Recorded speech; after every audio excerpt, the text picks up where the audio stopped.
2 কোটি টাকা ব্যয়ে নদিয়ার শান্তিপুর নৃসিংহপুর বাস টার্মিনাসের আপগ্রেডেশনের কাজের উদ্বোধন করলেন শান্তিপুরের বিধায়ক ব্রজকিশোর গোস্বামী। তিনি জানান, বিধায়ক হওয়ার পর তার লক্ষ্য ছিল এই বাস স্ট্যান্ডের উন্নয়ন করা, কারণ পূর্ব বর্ধমান এবং নদিয়ার সংযোগস্থল নৃসিংহপুর ফেরিঘাট, সেখানেই রয়েছে এই বাস স্ট্যান্ড, যেখান থেকে প্রতিদিন 3টি রুটে বাস পরিষেবা চলে। তার সাথে রয়েছে টোটো এবং অটো।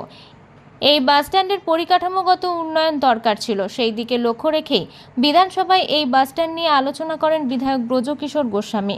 এরপর পশ্চিমবঙ্গ পরিবহন পরিকাঠামোগত উন্নয়ন নিগমের মাধ্যমে প্রথম পর্যায়ে 80 লক্ষ টাকা বরাদ্দ করা হয়েছে সরকারের তরফে। উদ্যোগী হয়েছেন রাজ্যের মুখ্যমন্ত্রীও। টাকা বরাদ্দ হওয়ার পরই প্রথম পর্যায়ের কাজ শুরু হলো। বিধায়ক আরও জানান, এই বাস টার্মিনাস আধুনিকভাবে তৈরি হবে। থাকবে ক্যাফেটেরিয়া, সেলফি জোন এবং উন্নত মানের বিভিন্ন পরিকাঠামো। এই অনুষ্ঠানে উপস্থিত ছিলেন হরিহর অঞ্চলের প্রধান বীরেন মাহাতো সহ পঞ্চায়েতের সদস্যরা। ব্লকের হরিপুর অঞ্চলের কানলাঘাট, এখানে একটা বাস টার্মিনাস হোক, এটা আমার ব্যক্তিগতভাবে দীর্ঘদিনের ইচ্ছা ছিল এবং এলাকাবাসীর অনেকেরই ইচ্ছা ছিল। তা সেই ইচ্ছাকে মর্যাদা দিয়েছেন মাননীয় মুখ্যমন্ত্রী মমতা বন্দ্যোপাধ্যায়।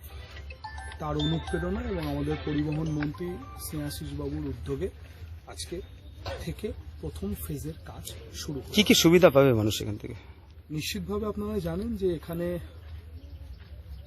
অনেক অটো, টোটো এবং বাস, যেহেতু বাস টার্মিনাস, সেই বাস এখানে থাকতে পারবে। এখান থেকে রানাঘাট এবং আরও দূর দূরান্তের বাস যাতায়াত করবে। এটা ট্রান্সপোর্ট ডিপার্টমেন্টের জমি এবং গঙ্গার ধারে এত সুন্দর পরিবেশ। পিপিপি মডেলে গভর্নমেন্ট চাইছে যে এখানে ক্যাফেটেরিয়া থেকে আরো অনেক কিছু হোক। সব প্রজেক্টগুলোই একই সাথে করা আছে। এর আগেও তো এখানে আপনি এসেছিলেন এবং এই পরিকাঠামো দেখে গেছেন। তার সাথে সাথে আরেকটা কথা বলেছিলেন যে এখানে একটা শেল্টারের ব্যবস্থা, অর্থাৎ আপৎকালীন সময়ে মানুষ যাতে থাকতে পারে, তার সাথে সাথে সেলফি জোন, এই কথাগুলোও কিন্তু তখন উঠে এসেছিল এবং বিশেষ করে ডিসপ্লে বোর্ড এবং দুদিকে দুটো গেট, সেগুলোও কি হচ্ছে? নিশ্চিতভাবে দুটো ফেজে কাজ হবে। ফার্স্ট ফেজের কাজ আজ থেকে শুরু হলো, তারপর ফার্স্ট ফেজের কাজ শেষ হওয়ার পর সেকেন্ড ফেজের কাজ শুরু হবে। আপনারা জানেন, যখন আধিকারিকরা এসেছিল তখন আপনারা ছিলেন। আপনারা ভেবে দেখুন, আধিকারিকদের আসা আর কাজ শুরু হওয়া, তার মাঝখানের গ্যাপটা কতটা। সেই গ্যাপের মধ্যে 2.5 মাস ছেড়ে দেবেন ভোটের জন্য। নদিয়া থেকে মাধব দেবনাথের রিপোর্ট, আনন্দ বার্তা।